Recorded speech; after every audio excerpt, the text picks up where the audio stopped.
I've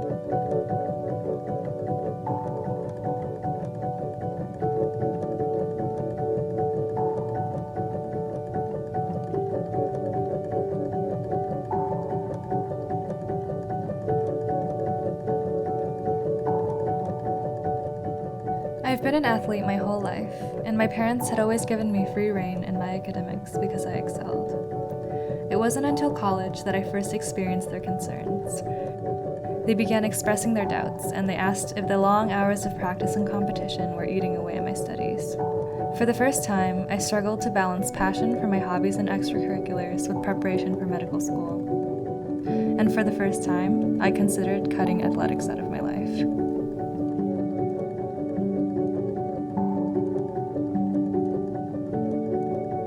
I've had a hard time identifying myself as a musician despite being in music school.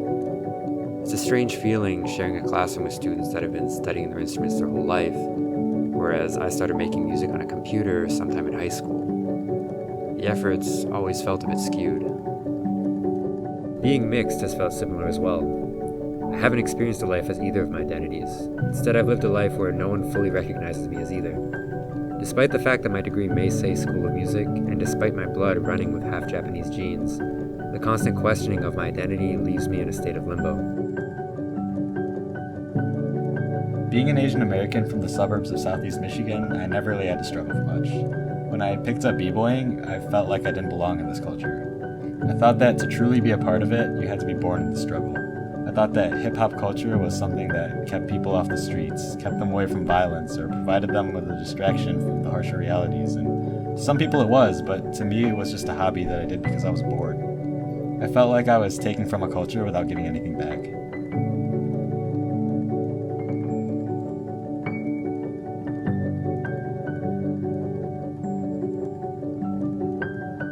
I wasn't a social justice warrior in high school. I can't really say that I became one when I came to college either. I think freshman year of college was when I was first able to really be open about my identity as an Indian American. In high school, I would spend the week talking to my friends about Zac Efron and The Notebook and Justin Timberlake, only to spend the entire weekend watching Tamil movies with my mom and listening to Tamil music with my sister. I would eat PB&J and pasta for lunch at school, only to come home to eat home-cooked South Indian food. When I got to college, I met a community of people that was able to harmonize both the Indian and American sides of their identity. When I got to college, I was suddenly able to be open about who I was.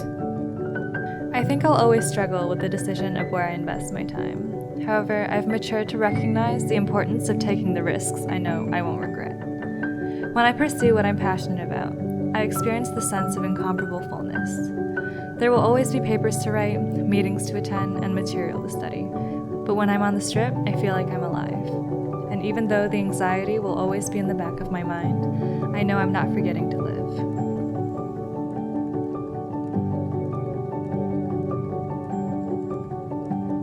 There will always be a pressure to divide myself into fractions, just to explain to others who I am. And I don't know if I'll ever really feel a sense of belonging to either race or ethnicity.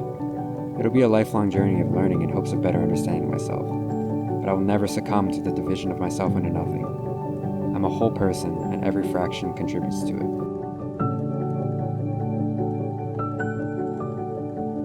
A friend reached out and showed me that I could be a mentor to younger kids in this community, and that's when I started to realize the potential to make a difference. By doing something as simple as showing kids that b-boys can be full-time students, I can make a positive impact on the scene. It showed me that I don't have to be the best at dancing or some super innovative philanthropist to make a difference in this culture. Just by being a role model, supporting the community, and sharing the love for the culture with the people that I meet, I can make a difference.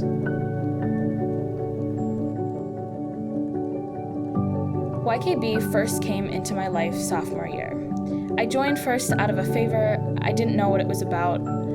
After attending the first few meetings, I began to realize that my life experience extends far beyond the physical identities I hold. Before YKB, I felt content with just being defined by my Indian American identity. I didn't realize who I am extends far beyond my cultural heritage.